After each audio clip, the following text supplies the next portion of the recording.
바이든 대통령과 케빈 메카시 하원 의장이 지난 28일 연방정부의 부채 한도 상향 협상에서 최종 합의안을 도출했습니다. 서류 미비자들에게 시민권 취득의 기회를 주도록 하는 새로운 이민개혁 법안이 연방 하원에 초당적으로 상정됐습니다. 제38대 뉴욕 한인회장 선출을 위한 선거운동이 본격적으로 시작됐습니다. 팬데믹 이후 지속된 구인난에 노동시장 열기가 지속되면서 대학에 진학하는 대신 취업을 선택하는 청년들이 늘고 있습니다. 대학 졸업자의 연봉이 전공별로 크게 차이가 나는 것으로 나타났습니다. 이과 계열, 특히 오퍼레이션 리서치 계열은 문과 계열 연봉의 3배에 달했습니다. 이상은 이 시각 주요 뉴스입니다. 시청자 여러분 안녕하십니까? KBN 뉴스입니다. 바이든 대통령과 케빈 메카시 하원 의장이 지난 28일 연방정부의 부채 한도 상향 협상에서 최종 합의안을 도출했습니다. 6월 5일로 예정됐던 디폴트 위기는 넘겼습니다. 하지만 이번 합의를 두고 민주당과 공화당 양측 모두에서 일부 반대 의견도 나오고 있는데 내일 의회 표결이 치러집니다. 케빈 메카시 하원 의장은 지난 28일 오후 연방정부의 부채 한도를 2025년까지 상향 조정하는 내용을 담은 법안을 공개했습니다. 앞서 바이든 대통령과 메카시 의장은 전날 오후 6시부터 1시간 반가량의 전화통화를 통해 한도 상향에 원칙적인 합의를 했다고 밝혔고 실무협상단이 법안 초안을 최종 조율하는 이날 저녁까지도 대화를 지속했던 것으로 전해졌습니다. 재무책임법이라고 명명된 이 법안은 다음 대선을 포함하는 2024년까지 2년간 부채 한도를 상향하는 대신 2024 회계연도 지출은 동결하고 2025년에는 예산을 최대 1%만 증액하도록 상한을 두는 내용을 담았습니다. 새 법안은 여기에 푸드스탬프 등 일부 연방정부 복지 프로그램의 수혜자를 상대로 근로요건을 강화하고 국방비 지출을 늘리는 한편 코로나19 예산 관련 미집행 예산을 환수하는 등 공화당 측이 요구하는 사안들을 반영했습니다. 법안이 통과될 경우 2025년까지 부채 한도가 상향 조정되기 때문에 바이든 대통령 입장에서는 내년 대선 때까지 부채 한도 문제를 다시 다룰 필요가 없습니다. 바이든 대통령은 이날 저녁 이번 합의는 최악의 위기인 디폴트를 예방할 수 있게 한다며 의회의 신속한 의결을 촉구했습니다. 메카시 의장도 이날 결국에는 법안 통과가 가능해지도록 모두 힘을 합칠 수 있을 것이라고 전했습니다. 하지만 합의안은 공화당 강경 보수는 물론 민주당 강경 진보로부터도 지지를 받지 못하고 있는 상황이라 양측의 강경파 반발이 최대 변수로 떠올랐습니다. 워싱턴 포스트는 이 법안이 하원 통과에 필요한 과반 의석인 218표를 얻기 위해선 최소 111명의 공화당 의원과 107명의 민주당 의원의 찬성이 필요하다고 진단했습니다. 의회는 내일인 31일 추인 절차에 들어갈 계획입니다. 서류 미비자들에게 시민권 취득의 기회를 주도록 하는 새로운 이민개혁 법안이 연방 하원에 초당적으로 상정됐습니다. 실현되기까지는 갈 길이 멀지만 법안이 통과되면 5년 이상 미국에 거주한 서류 미비자들 1,100만 명이 영향을 받을 것으로 보입니다. 의회 매체 더 힐 등 언론 보도에 따르면 마리아 엘비라 살라자르 연방 하원 의원과 베로니카 에스코바르 연방 하원 의원 등은 신원조회 절차를 통과한 서류 미비자들에게 7년간의 임시 법적 신분을 보장하며 망명 신청자 처리 속도를 높이고 취업비자 부여 기회를 늘리는 등의 내용을 포함한 존엄성 법을 공식 발의했습니다. 법안은 법안 제정 전 5년 이상 미국에 거주한 서류 미비자들을 대상으로 한 존엄 프로그램을 신설하고 참가하는 7년간 총 $5,000를 지불하면 취업 및 여행 등을 허용하도록 하고 있습니다. 다만 참가자들은 범죄 기록 조회 등 절차를 통과해야 하고 세금을 납부해야 합니다. 7년 프로그램이 끝나면 추가 비용을 내고 갱신할 수도 있고 이후에는 시민권 취득도 신청할 수 있습니다. 약 1,100만 명의 서류 미비자들이 영향을 받을 것으로 추정되고 있습니다. 살라자르 의원은 망명 신청자, 서류 미비자 관리를 질서 있고 공정하게 해야 한다고 생각한다며 합법적인 취업 기회를 부여하면 일손이 모자란 비즈니스에도 도움이 될 것이라고 전했습니다. 특히 이 법안은 서류 미비자들이 내는 수수료를 통해 모은 돈을 국경 보안을 위한 비용으로 쓰도록 규정하고 있기 때문에 초당적으로 법안을 발의할 수 있었다는 평가를 받고 있습니다. 다만 여전히 연방의회를 통과하기까지는 법안을 둘러싸고 많은 논란이 이어질 것으로 예상됩니다. 제38대 뉴욕 한인회장 선출을 위한 선거운동이 본격적으로 시작됐습니다. 오는 1일 오후 1시에 후보자 합동연설회가 열립니다. 지한샘 기자가 보도합니다.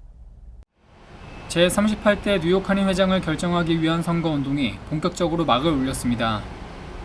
지난 28일부터 2주간 공식 선거운동 기간이 시작된 가운데 기호 추첨을 통해 각각 기호 1번과 2번을 배정받은 김강석 후보와 진강 후보는 지난 주말 뉴욕과 뉴저지 곳곳에 후보자 포스터를 부착하고 본격적인 선거 캠페인에 돌입했습니다.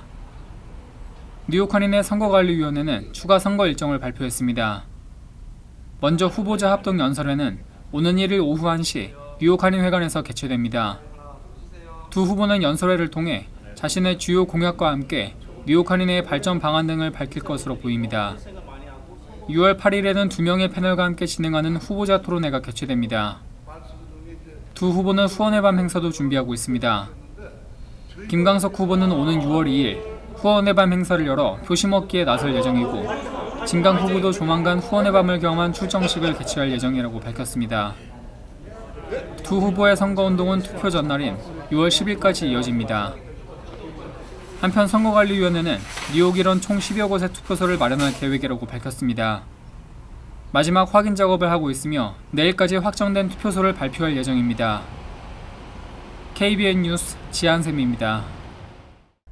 팬데믹 이후 지속된 구인난에 노동시장 열기가 지속되면서 노동시장은 여전히 탄탄해 보입니다.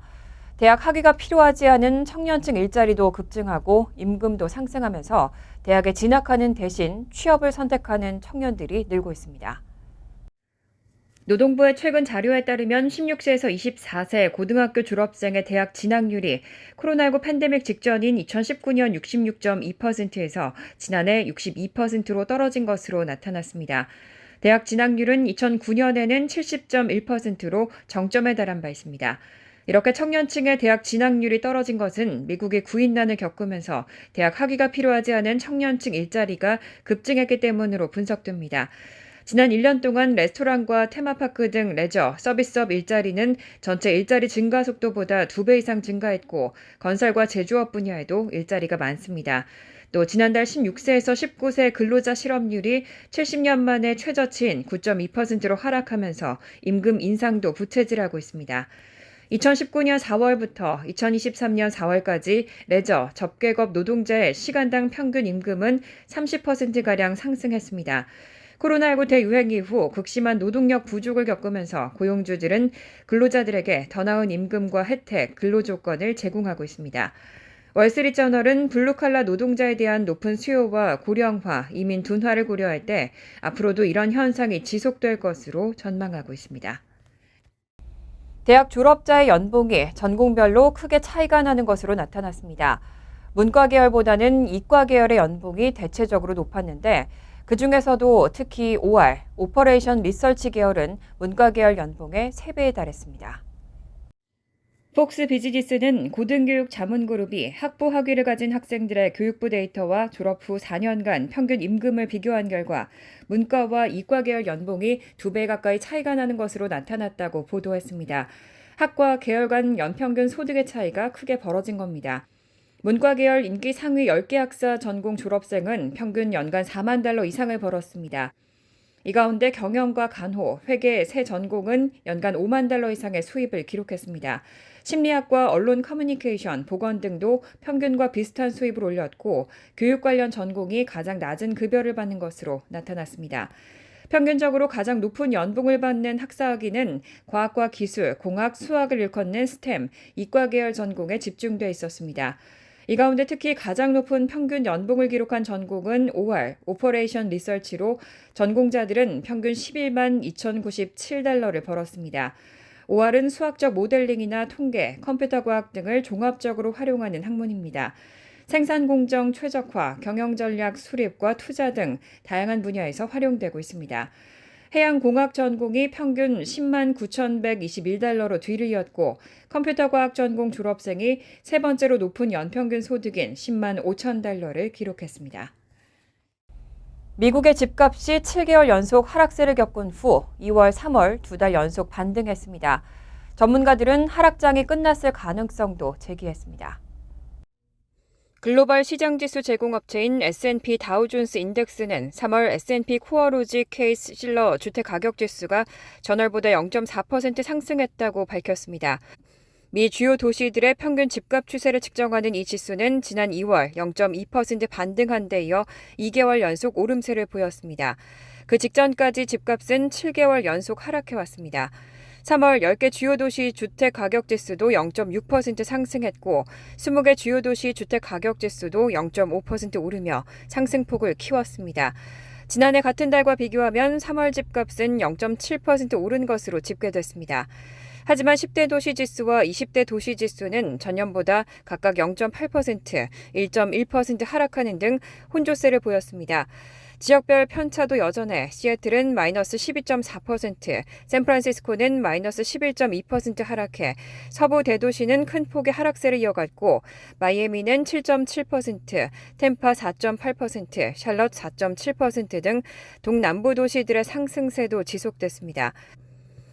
크레이그 라자라 S&P 다우존스 상무는 우리가 한 달 전 목격한 집값의 완만한 상승은 3월에 가속화했다면서 두 달의 가격 상승이 확정적인 회복세를 의미하는 것은 아니지만 3월 결과는 지난해 6월 시작됐던 집값 하락세가 아마 끝났을지도 모른다는 점을 시사한다고 평가했습니다. 높아진 금리에도 불구하고 집값이 반등한 것은 그 이상으로 매물 공급이 부족하기 때문으로 분석됐습니다. 에릭 애덤스 뉴욕시장이 인종과 성별, 종교 등을 포함하는 차별 금지 대상 범주에 체중과 키를 추가하고 신체 크기에 따른 차별을 금지하는 법안에 서명했습니다. 지난 26일 에릭 애덤스 시장이 인종과 성별, 종교 등 차별 보호 대상 범주에 체중과 키를 추가하고 신체 크기에 따른 차별을 금지하는 법안에 서명했습니다. 애덤스 시장은 우리 모두는 외모에 상관없이 고용, 주택, 공공 숙박시설에 똑같이 접근할 자격이 있고 키가 얼마나 크든 몸무게가 얼마나 나가든 중요하지 않다고 말했습니다. 채식을 통한 당뇨병 치료에 대한 책을 내기도 한 애덤스 시장은 새 법안이 모든 뉴욕 시민들에게 공평한 경쟁의 장을 제공하고 더 포괄적인 직장과 생활 환경을 조성하며 차별로부터 보호하는 데 도움이 될 것이라고 강조했습니다. 다만 시의회가 이달 통과시킨 조례에 따른 면제 대상에는 개인의 키나 몸무게가 직업의 본질적인 기능을 수행하지 못하게 할 수 있는 경우가 포함되어 있습니다. 일부 재계 지도자들은 법안이 의회에 상정되기 전 반대 의사를 표명하기도 했습니다. 뉴욕시 파트너십의 캐시 와일드 대표는 이 법안의 영향과 비용에 대해 충분한 검토가 이루어지지 않았다고 지적했습니다.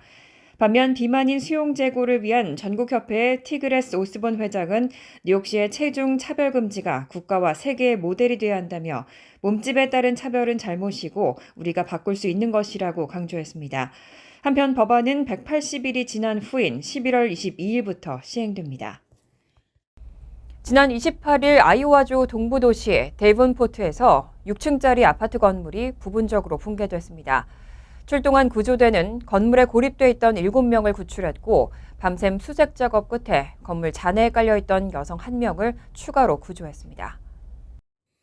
아이오와주 데븐포트시와 소방당국의 발표 내용에 따르면 구조대원들은 지난 28일 오후 4시 55분께 더 데븐포트 아파트먼트라는 이름의 6층짜리 건물이 일부 무너졌다는 신고를 접수하고 현장으로 출동했습니다. 출동 당시 이 건물은 뒤쪽 중간 부분이 완전히 무너져 떨어져 나간 상태였고 건물 내에 있던 12명이 구조대의 호의를 받으며 밖으로 빠져나왔습니다. 이후 구조대가 건물의 다른 부분에 고립돼 있던 7명을 구출했고 밤새워 수색 작업을 벌인 끝에 붕괴한 건물 잔해에 몇 시간 동안 깔려있던 여성 1명을 추가로 구조했습니다. 상처를 입은 이 여성은 병원으로 이송돼 치료를 받고 있습니다. 마이크 칼스텐 소방서장은 사망자는 보고되지 않았고 실종자가 있다는 정보도 아직 없다고 밝혔습니다. 하지만 현재 건물이 구조적으로 불안정해서 구조대원들이 대응하기에 위험한 상황이라고 전했습니다. 붕괴 전 건물 내에 몇 명이 있었는지는 파악되지 않았습니다. 시 당국에 따르면 이 건물에는 총 84실이 있고 주거와 상업용 공간이 복합되어 있습니다. 시 거주 서비스 담당자 리치 오즈월드는 브리핑에서 이전에도 구조물 하자에 대한 여러 가지 불만이 있었다며 시에서는 그런 부분을 수리하도록 통지 명령을 내렸고 건물주는 수리를 위해 엔지니어링 회사를 고용한 상태였다고 설명했습니다. 그러면서 소방대가 현장에서 작업을 마무리하면 정확한 붕괴 원인을 밝히기 위해 광범위한 조사를 시작할 것이라고 밝혔습니다. 최근 노스캐롤라이나주 샬럿에서는 도로 위 버스 안에서 총격전이 벌어졌습니다. 기사와 승객 간의 말다툼이 총격으로 번진 겁니다.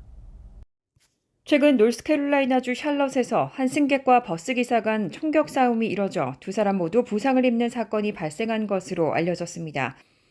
해당 사건은 지난 18일 오전 11시 20분께 노스캐롤라이나주 샬럿 프리미엄 아울렛몰 근처에서 샬럿 교통시스템 버스 안에서 발생했습니다.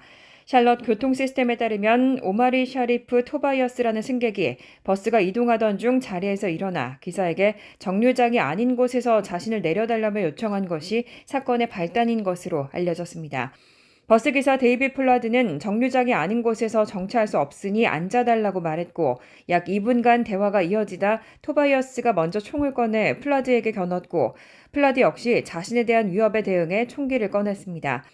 샬럿 교통시스템 대변인 브랜든 헌터는 그들 중 누가 먼저 총기를 사용했는지는 불분명하지만 두 사람 모두 빠른 연속으로 총을 발사했다고 전했습니다. 총격으로 기사인 플라드는 팔 부분에, 승객인 토바이어스는 복부에 총상을 입었지만 회복 중인 것으로 알려졌습니다. 샬럿 교통시스템은 성명을 통해 당시 버스에 탑승 중이었던 다른 두 승객은 무사하고 플라드는 회사 정책인 근무 중 무기 소지 금지를 위반해 해고됐다고 전했습니다. 샬럿 맥클렌버그 경찰국은 승객 토바이어스는 근거리에서 총기를 사용해 심각한 부상을 입힌 혐의로 기소됐다고 전했습니다. 간추린 소식입니다. 재외동포청 출범에 맞춰 서울 광화문에 통합민원실인 재외동포서비스 지원센터가 오픈합니다. 오는 6월 5일부터 서울시 트윈트리타워 A동 15층에 마련된 재외동포서비스 지원센터에서 해외 동포를 위한 민원 서비스를 시작합니다. 지원센터는 기존 재외공관 및 각 기관으로 분산된 민원 서비스를 제공하며 추후 건강보험과 국민연금, 교육, 사증, 세금 등을 확대할 예정입니다. 또 한국어와 영어, 중국어, 일어, 러시아어 등 다국어로 제공되는 24시간 동포 콜센터도 운영됩니다. 메모리얼데이 연휴 동안 비행기 여행객이 거의 980만 명으로 집계됐다고 로이터 통신이 오늘 교통안전청을 인용해 보도했습니다. 이는 코로나19 사태가 터지기 전해인 2019년 현충일 연휴보다 약 30만 명 많은 수준입니다. 특히 교통안전청은 지난 금요일 비행기 여행객이 274만 명으로 2019년 11월 이후 일일 규모로 가장 많았다고 밝혔습니다. 이에 따라 미국의 항공편 여행 수요가 코로나 사태 전 수준으로 회복한 것으로 보입니다. 메모리얼데이 연휴 기간 총기 사고로 최소 16명이 사망하고 수십 명이 부상당했습니다. MBC 방송은 오늘 연휴 기간 최소 8개 주에서 총기 사고가 발생하면서 10대에서 60대에 이르는 수십 명의 사상자가 발생했다고 보도했습니다. 플로리다의 마이애미의 할리우드 비치에서 두 무리의 사람들이 시비 끝에 총격을 벌여 9명이 부상당했고 시카고에서는 연휴 기간 총기 사고로 8명이 사망하고 32명이 다쳤습니다. 애리조나주, 뉴멕시코주에서도 총기 난사 사건이 발생했고 애틀랜타의 한 고등학교에서는 28일 총기 사고로 16세 소년이 숨지고 같은 나이의 소녀가 다쳤습니다. 재미한국학교 협의회가 오는 7월 20일부터 22일 샌프란시스코에서 창립 41주년 기념 학술대회를 개최합니다. 21세기 차세대 교육의 지향점, 한인 이민사와 함께하는 한국학교의 역할과 새로운 지향점을 중심으로라는 주제로 열리는 이번 대회는 한국학교의 역할을 통해 21세기를 책임질 차세대 교육의 지향점을 짚어보는 자리로 마련됩니다. 대회 등록은 오는 31일까지이며 대회 등록 관련 자세한 내용은 홈페이지에서 확인할 수 있습니다. 환율과 증권 소식입니다.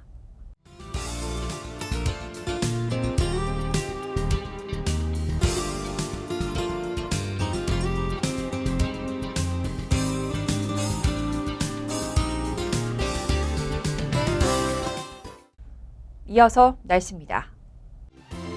수요일은 화창하겠습니다. 낮 최고 기온은 74도, 섭씨 23도, 밤 최저 기온은 61도, 섭씨 16도로 예상됩니다. 목요일 역시 화창하겠습니다. 금요일도 화창한 날씨가 이어지겠습니다. 이상으로 KBN 뉴스를 마칩니다. KBN과 함께 즐거운 저녁 되시기 바랍니다.